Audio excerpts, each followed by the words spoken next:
Bonjour à tous et bienvenue dans Smart Patrimoine. Smart Patrimoine, l'émission qui vous accompagne dans la gestion de vos finances personnelles, mais l'émission qui décrypte également avec vous les enjeux et les actualités du secteur de la gestion de patrimoine. Au sommaire de cette édition, nous commencerons tout d'abord avec l'écho des cryptos, le rendez-vous dédié aux crypto-monnaies, aux crypto-actifs de Smart Patrimoine. Nous vous proposons de retrouver l'interview d'Emmanuelle Assouan, directrice générale de la stabilité financière et des opérations au sein de la Banque de France, qui présentait sur ce plateau il y a quelques jours les projets de tokenisation menés par la Banque de France.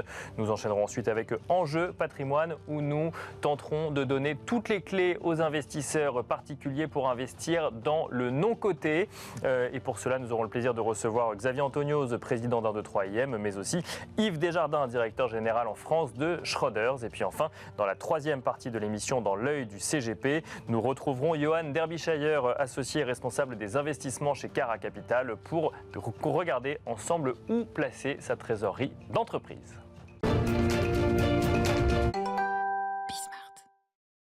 Et c'est parti pour l'écho des cryptos, le rendez-vous dédié aux crypto-monnaies, aux crypto-actifs de Smart Patrimoine. Nous vous proposons de retrouver l'interview que donnait Emmanuelle Assouan il y a quelques jours à Pauline Gratel sur ce plateau. Emmanuelle Assouan qui est directrice générale de la stabilité financière et des opérations au sein de la Banque de France. Elle revenait sur les projets de tokenisation menés par la Banque de France.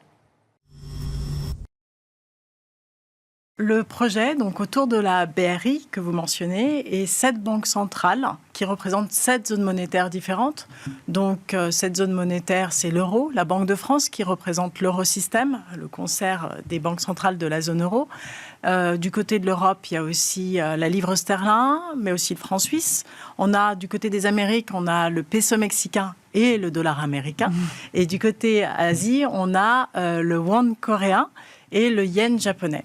Et on s'est toutes mises ensemble en associant, et ça va venir dans une phase ultérieure, des acteurs du secteur privé, des banques, pour essayer d'améliorer via la tokenisation, en utilisant la tokenisation, notre système monétaire international. Ce qu'on veut faire très concrètement, c'est un système, une plateforme unique partagée entre nous tous de paiement avec ces 7 devises différentes, ce qui n'a jamais été fait, pour s'échanger des paiements aussi bien sous forme de monnaie de banque centrale que de monnaie de banque commerciale. Et un des aspects innovateurs, en plus du fait que ce soit une plateforme partagée, eh bien, c'est qu'on utiliserait pour cette plateforme, ce système, la blockchain, un registre distribué, et que pour la représentation de la monnaie, on utiliserait des tokens, des jetons, qui emportent beaucoup d'informations, plus que ce qu'on a l'habitude de faire. Et ça, c'est permis par la technologie blockchain et tout ce qui est smart contract. Et pourquoi cette idée Est-ce que c'était pour pallier un problème déjà existant, Emmanuelle Assouan ? Alors, la réalité, la tokenisation, on regarde depuis longtemps. On est obligé de regarder parce que pour notre mission de stabilité monétaire, de stabilité financière, ça se développe. Il faut s'assurer qu'on régule correctement pour qu'il n'y ait pas de contradiction avec notre mission. Et puis, on est des banques centrales, on a beaucoup d'opérations et de différents systèmes et on regarde toujours les nouvelles technologies pour savoir si elles ne sont pas à même d'améliorer nos processus. Et en fait, on a un problème avec les systèmes, avec les paiements transfrontières, qui sont aussi transdevises, c'est qu'ils sont beaucoup plus lents, beaucoup plus coûteux, beaucoup plus inaccessibles que les paiements domestiques, et c'est souvent très peu proportionné. Donc c'est un sujet qui est bien identifié, notamment dans l'enceinte du G20, une enceinte globale au niveau international, qui s'est fixé un certain nombre d'objectifs pour améliorer la rapidité et l'efficacité sur ces paiements internationaux. D'ici 2027, l'objectif, c'est de s'assurer que 75% des paiements transfrontières puissent être faits en moins d'1 heure.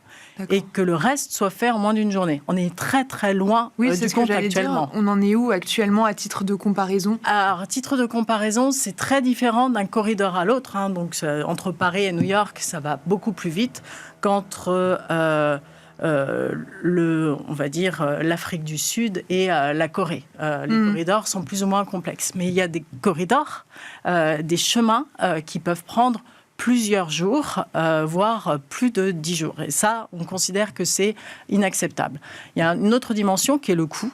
c'est s'assurer que les frais associés à ces paiements transfrontières ne dépassent pas 1% du montant transféré. On est encore loin du compte. Donc l'objectif, c'est d'ici 2027, arriver à ces objectifs. Pour une entreprise qui fait un virement entre Paris et New York, a priori, ça devrait être très rapide, moins d'1 heure. Et pour des chemins un peu plus longs et un peu plus éloignés, eh bien, on doit considérer que c'est pas moins d'une journée. Un point important, c'est qu'on a une intuition, on la partage tous collectivement, BRI, les 7 banques centrales et les personnes qu'on mettra autour de la table du secteur privé sur ce projet Agora, c'est que la technologie qui est en train de se développer et qu'on connaît maintenant bien de la blockchain, c'est un moyen vraisemblablement d'arriver à améliorer ces processus. Donc vous disiez objectif 2027 pour le projet Agora. En attendant... Pour les objectifs du G20, pour le projet Agora, c'est avant, on espère. Faire un prototype d'ici à peu près 2025. On est en 2024, donc c'est ambitieux. Dans un an.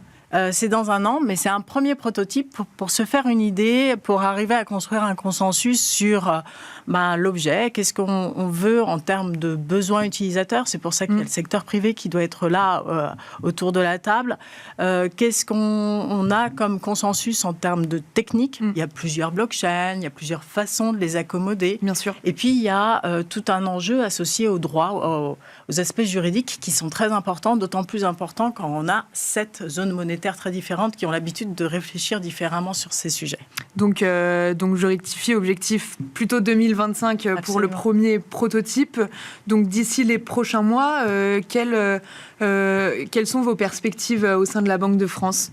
Alors, d'ici, on va continuer donc sur cette lancée Agora qui concerne les paiements transfrontières. Bien sûr. Et puis, depuis 2020, en fait, si on représente l'eurosystème, donc l'ensemble de l'euro au sein du projet Agora, c'est parce que depuis 2020, on a pris beaucoup d'avance à la Banque de France.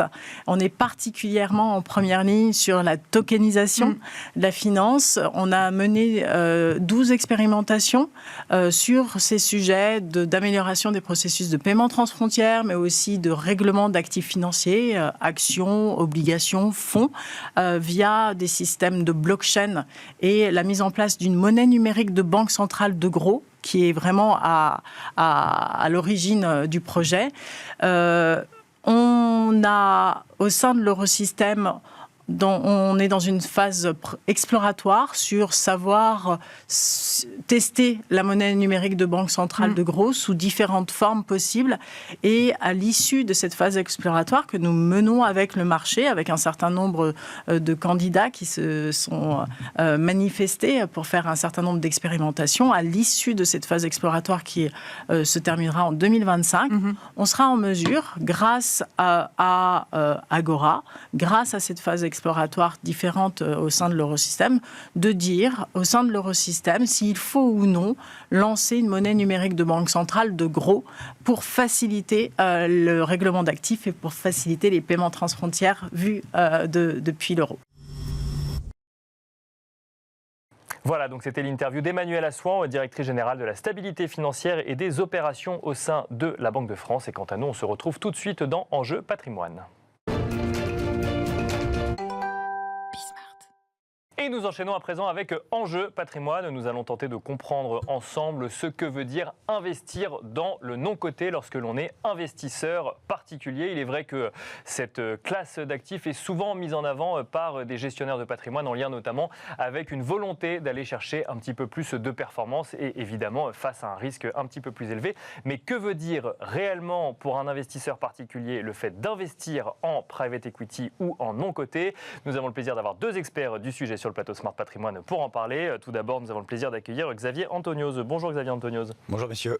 Bienvenue sur le plateau Smart Patrimoine. Vous êtes le président de 123 IM, société spécialisée dans le private equity. Nous avons le plaisir d'accueillir également Yves Desjardins. Bonjour Yves Desjardins. Bonjour. Directeur général en France de Schroders, pareil, société spécialisée dans le non-coté. On va commencer avec vous, Yves Desjardins. Alors, si je refais un peu tous les maillons de la chaîne, quand on est particulier et qu'on veut investir effectivement dans les différentes classes d'actifs qui sont proposées, on peut aujourd'hui investir en private equity ou en tout cas dans le non-coté. C'est d'ailleurs de plus en plus simple depuis la loi Pacte puisqu'on peut même investir au travers d'un contrat d'assurance vie et ensuite on investit dans un fonds non cotés. Là, déjà, il y a une première sélection qui peut se faire, c'est entre la dette ou l'equity, l'investissement en actions directement. Absolument. Je dirais même beaucoup plus loin. Il y a eu la loi Pacte, il y a la loi Industrie Verte qui arrive aujourd'hui, qui permet d'investir de façon directe ou au travers de fonds, donc ce qu'on appelle du fonds de fonds ou du co-investissement dans des deals de private equity. Ça, c'est une première chose. Il y a une différence de frais sur les deux véhicules. Il y a une différence de diversification aussi. Et cette loi, on en parlera probablement plus tard, cette loi permet aussi maintenant de façon beaucoup plus simple d'aller faire autre chose que du private equity. L'immobilier, c'est historique, on pourra en reparler, il y a quelques sujets en ce moment. Et puis surtout de la dette privée, puisqu'en fait, ce n'était pas le cas ou peu le cas jusqu'à présent. Et alors, justement, quand on parle de dette privée, en fait, on parle d'investir en obligations émises par des sociétés non cotées, donc même fonctionnement qu'on peut retrouver sur les marchés cotés, sauf que là, c'est des entreprises non cotées. Absolument. C'est la suite d'un mouvement de désintermédiation bancaire qui a commencé il y a une quinzaine d'années, poussé par des problématiques réglementaires, des problématiques de bilan. Et l'idée, c'est exactement la même chose, c'est le même travail. La différence, c'est que l'information n'est pas publique, donc il y a un vrai devoir de vigilance quand on travaille sur ces sujets-là. Mais l'idée générale, c'est on finance le développement ou la vie d'une entreprise au travers d'une dette. Cette dette n'est pas publique, n'est pas cotée, mais pour le reste, c'est à peu près la même idée. Xavier Anthonioz, on peut continuer avec vous, toujours sur ce sujet dette privée. Alors pour bien comprendre ce dont on parle quand on parle de dette privée, j'ai envie de faire une comparaison avec l'investissement en equity. On a coutume de dire que quand on investit en actions en private equity, il faut investir sur 10-15 ans. C'est un investissement long terme. Quand on investit en dette privée, il y a une date de fin qui est connue dès le départ, quelque part.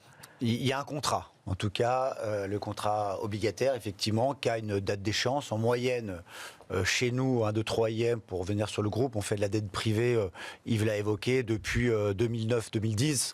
La première crise, la dernière crise financière, la crise des liquidités, là, les banques ont fermé le robinet et il y a eu besoin d'accompagner des entreprises solvables, des belles PME, des belles ETI françaises qui avaient besoin de continuer à se développer, à faire des acquisitions. Donc, nous, les contrats obligataires, ils sont de l'ordre de 3 à 5 ans, donc avec une maturité effectivement beaucoup plus courte que ce qu'on peut avoir sur l'equity, même si sur l'equity, normalement, quand on rentre dans un dossier en equity, on a une clause de rendez-vous qui est aussi normalement prévue au terme des 5 ans. Alors c'est plus mécanique, c'est plus contractuel dans le cas de la dette obligataire, et c'est ce qui fait que ça a beaucoup plu aux investisseurs privés. On y reviendra tout à l'heure pour le marché naissant du private equity auprès des investisseurs privés. Il faut faire attention comment on l'aborde. On l'aborde beaucoup par la performance. Oui, bien sûr. Trop par la performance. C'est peut-être pas la meilleure manière de l'aborder d'ailleurs, quelque part. Peut-être qu'il faut regarder un petit peu dans quoi on investit. C'est une très mauvaise chose, d'accord. Et c'est un professionnel du private equity qui le dit. Non, il faut arrêter de communiquer sur des performances qui font tourner la tête, des performances qui ne seront pas celles qui seront délivrées aux investisseurs privés. Il faut arrêter de regarder dans le rétroviseur, et encore une fois, avec des méthodes de calcul, notamment qui sont faites auprès des investisseurs institutionnels, qui n'ont pas du tout la même structure de frais, les mêmes mécanismes que les fonds que l'on propose aux particuliers.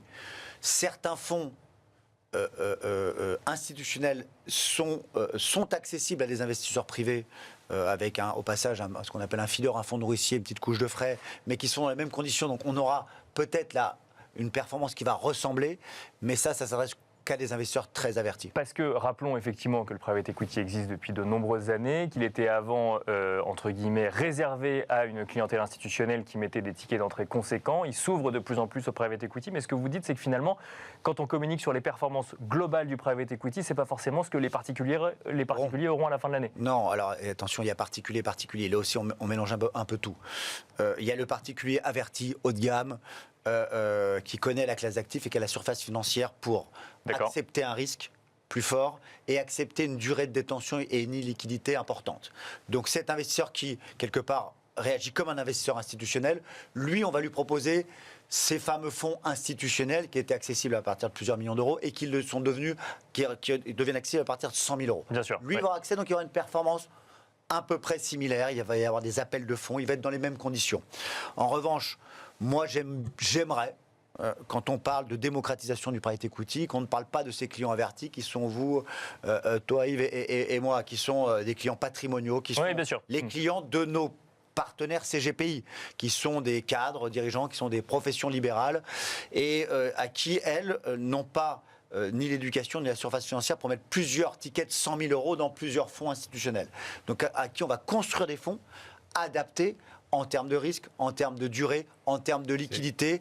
Et forcément, si on tord un peu la matière, on n'aura pas la même performance. Mais c'est transparent, en tout cas dans nos offres. Yves Schroeder, ouais, non, c'est un point. Pardon, Desjardins, excusez-moi. Pas encore.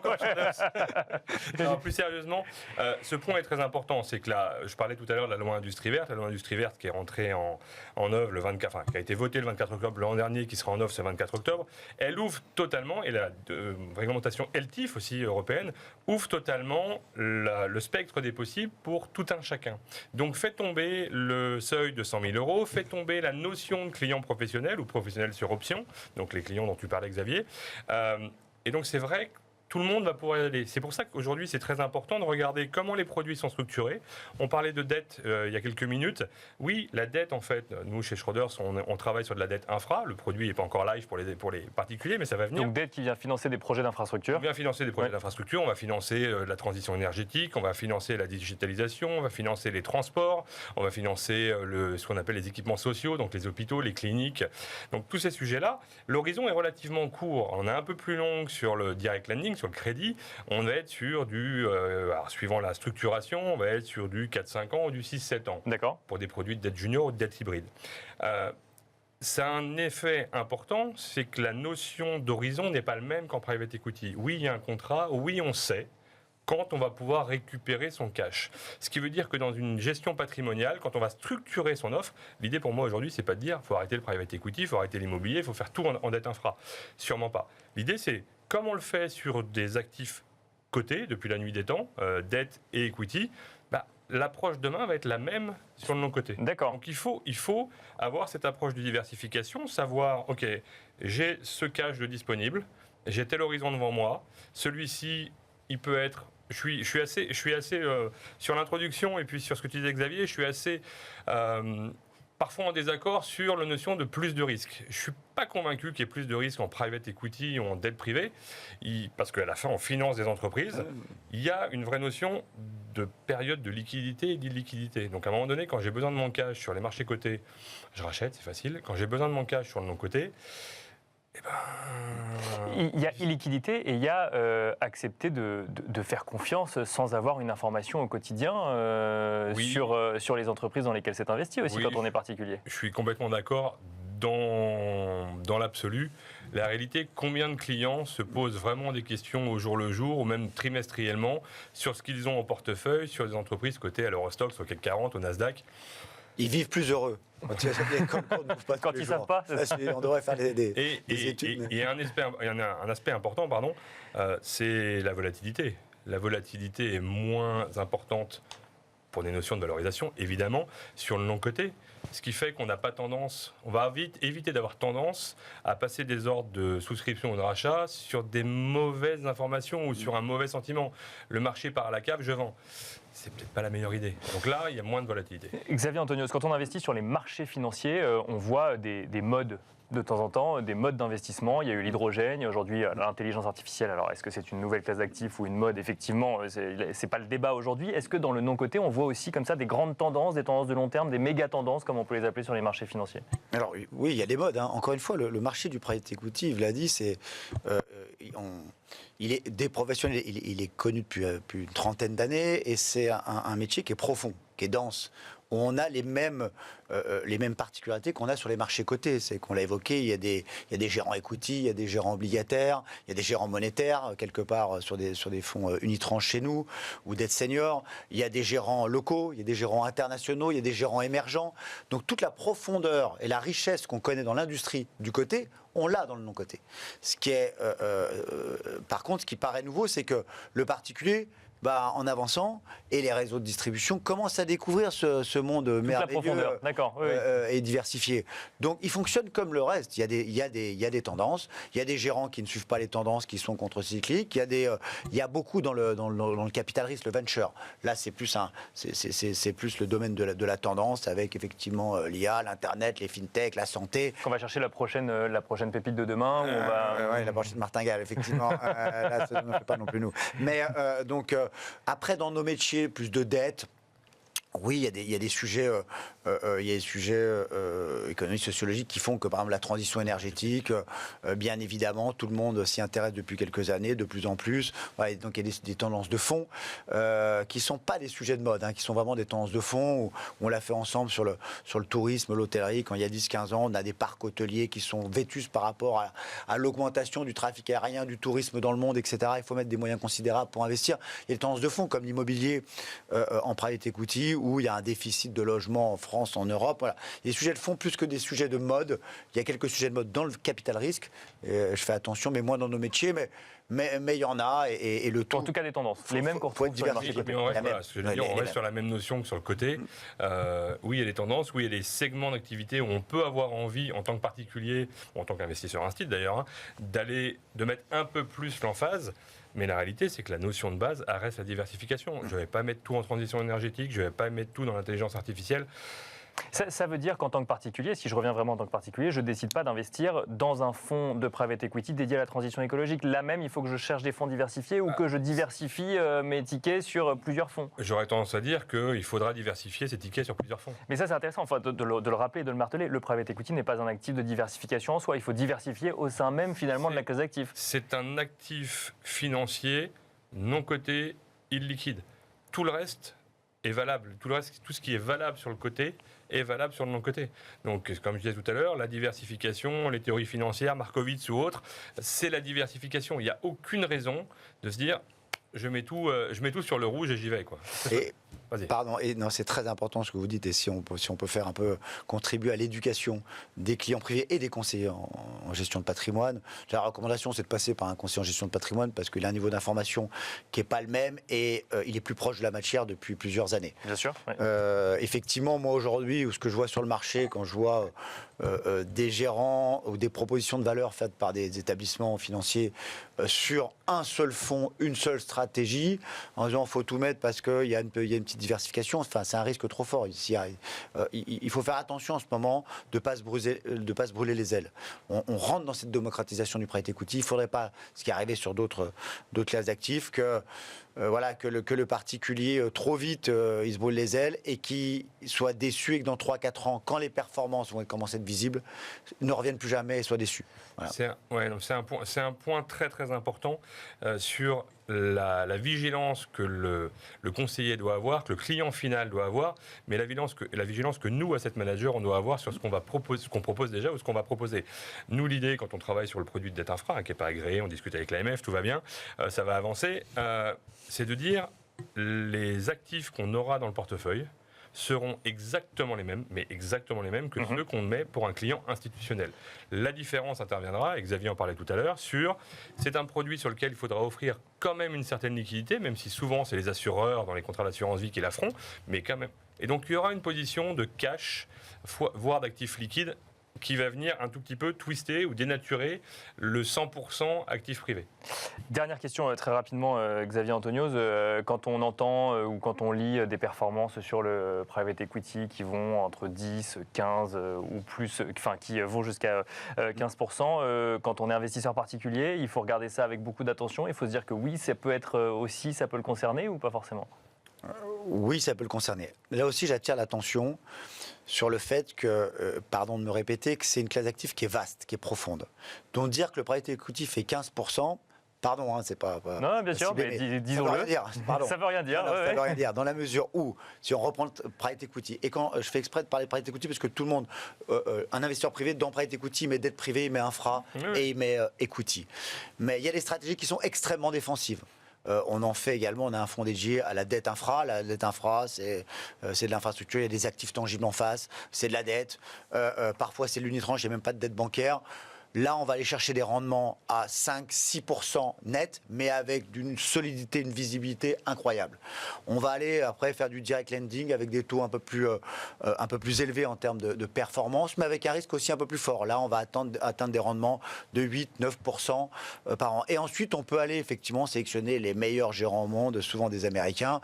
On a quelques beaux Français quand même, où là, on accepte d'être plus long, d'être plus volatile, où on va peut-être, probablement, aller chercher des rendements supérieurs à 13-14%. Mais voilà, ce n'est pas tous les fonds, ce n'est pas toutes les stratégies, ce n'est pas toutes les classes d'actifs. Et pour revenir encore une fois sur ce que dit Yves, il faut effectivement mélanger pour avoir une médiane.